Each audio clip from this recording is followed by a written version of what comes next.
Hi, it's Tim Hagen from Progress Coaching, and welcome to another episode of Coaching Conversations.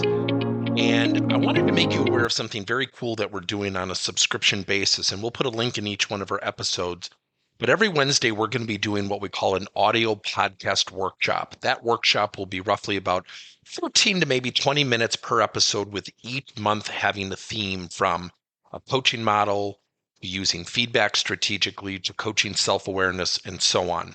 So if you could, look in the body or in the content description of each episode, and you will see a link where you can join this subscription. These are literally 4 workshops every month, teaching specific strategies to address a particular area of workplace coaching, as it relates, again, to things like awareness, motivation, teamwork, and what have you.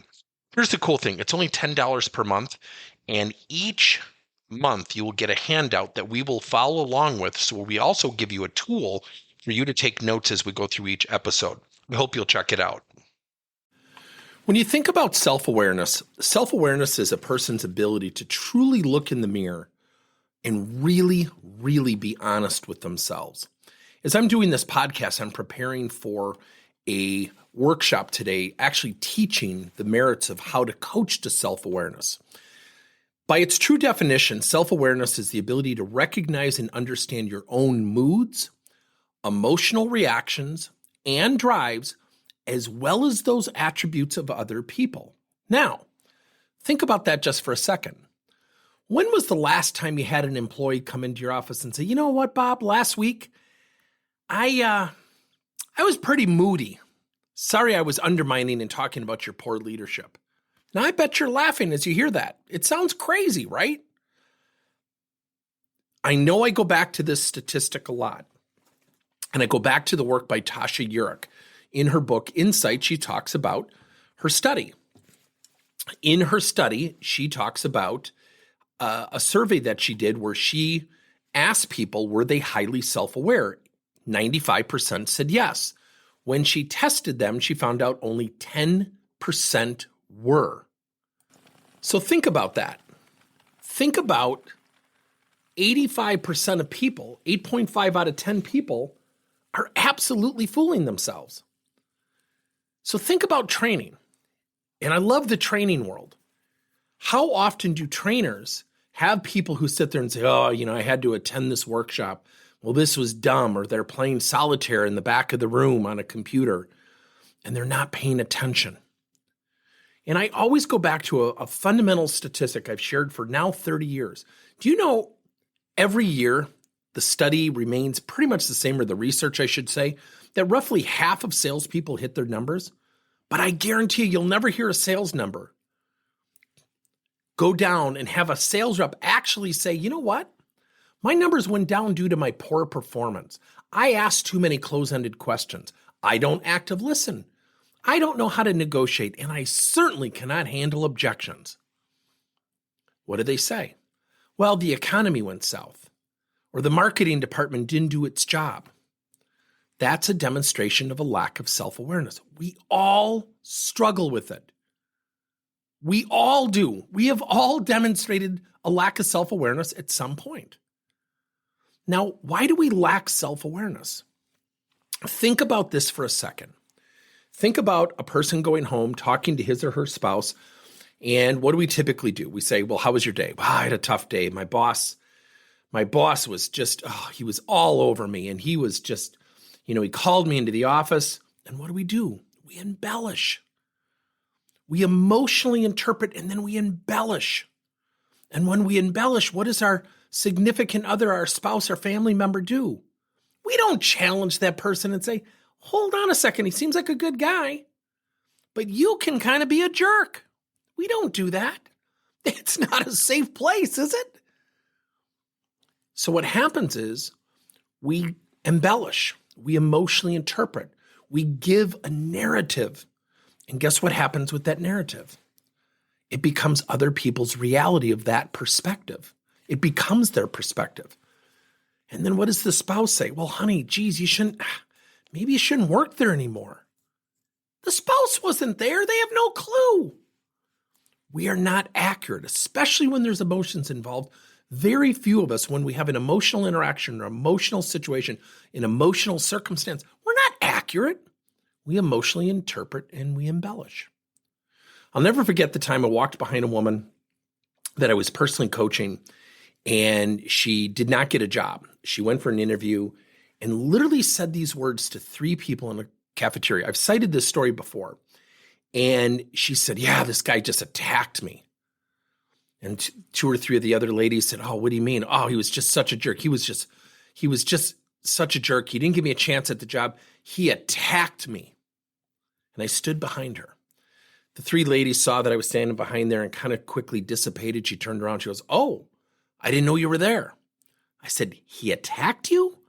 Well, yeah. I said, so what did he specifically do to attack you? Well, I just felt, I said, stop. I didn't ask how you felt. What did he do to attack you? Well, I'm trying to answer, I just felt, I said, stop. I didn't ask how you felt. I am asking you to depict specifically, because it's a heck of an accusation you made. He got you in a headlock? He slapped you? He punched you? He pushed you? He yelled at you in your interview for a job? Well, no, I just felt like, I was really hoping to get the job. And I said, so you're disappointed? She goes, I'm incredibly disappointed. I said, awesome. I appreciate how you feel. What did he do? She said, well, nothing really. And I said, do you know you just told 3 people he attacked you? When you hear the word attack, what goes through your mind? I hear physicality. I hear yelling. I hear screaming. I haven't heard you say that's what he did. She said, no. And I said, now guess what's going to happen? Those 3 people are going to tell 4 people. They're going to talk about that guy in very unfavorable terms. And guess what's going to happen? There's going to be 12 narratives out there, 12 different versions, 12 embellishments that are going to come back to you. Now, do you think he'll ever interview you for the next promotion? Now, to her credit, she went to the guy, she came clean, she told him she wasn't qualified for the job.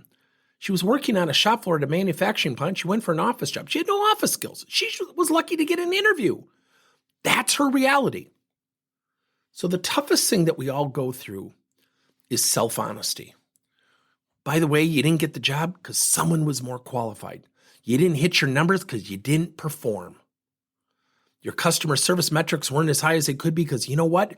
Maybe you got lazy. It's tough hearing the truth. Now, for 30 some years on and off, I coached boys volleyball. You know what our biggest pain in the butt is? It's the parents. Parents will come charging hard. They're already mad. And I once had a mother say to me, I'm really upset. And I said, what are you upset about? Well, my son's not playing. He just sits there. He never gets off the bench. And I said, well, I'd love to tell you why. She goes, well, I would love to hear it. She's angry.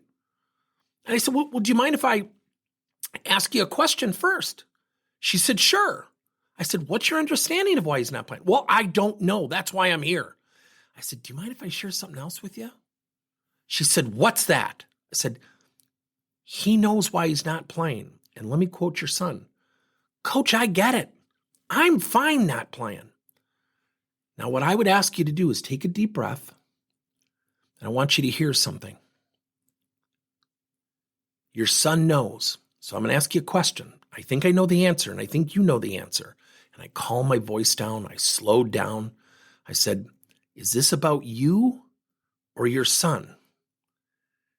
She goes, yeah, it's just been really tough. And I said, is it about you or your son? And she wouldn't answer me. And I finally said, when you see him on the bench, what do you see? Well, he's jumping around. He's high-fiving guys. He's yelling. And I said, that's why your kid's on the team. He's not on the team because of ability. And if you want me to give you a laundry list of what that is, I'm fine doing that. But I don't want to degrade a kid because the value to our program and our team has nothing to do with his athletic talent. It has everything to what you just said and what you just illustrated. See, what happens is we lose control of reality. We embellish. We emotionally interpret. When we don't get a job, when we don't get the pay raise, we don't calmly say, you know what, boss? I know you're not going to pay me more money, but good for you for sticking to your guns. We don't typically do that, do we? We embellish, we emotionally interpret, we give a narrative to other people. And oh, by the way, when we don't go to the source and we tell other people, guess what happens? Oh my gosh, guess what happens? There's a version of your reality that is so non-reality, it'll drive people crazy.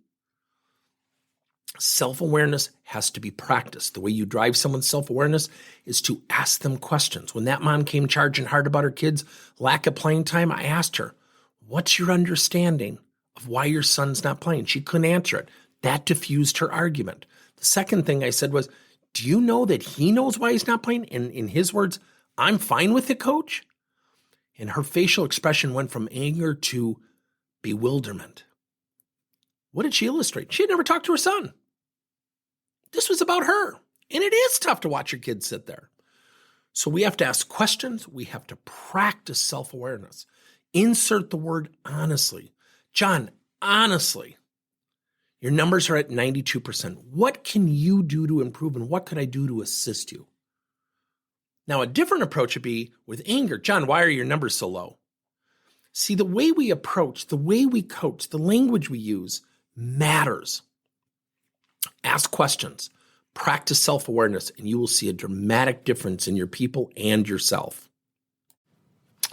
Thank you for listening to another episode of Coaching Conversations by Tim Hagen and Progress Coaching. Now, our company is always coming out with new and innovative solutions to help leaders coach their employees. And recently, we just created a new service called Coach to You, where leaders can pick and choose topics and assign 7 to 21-day programs for employees to learn and, more importantly, apply actions and then reflect and share what they're going to do going forward as a result of the learning. It's called Coach to You. We're literally bringing coaching to your employees. If you're intrigued, we'll have a link in each one of our episodes where you can get more information. And again, thank you so much for listening to another episode.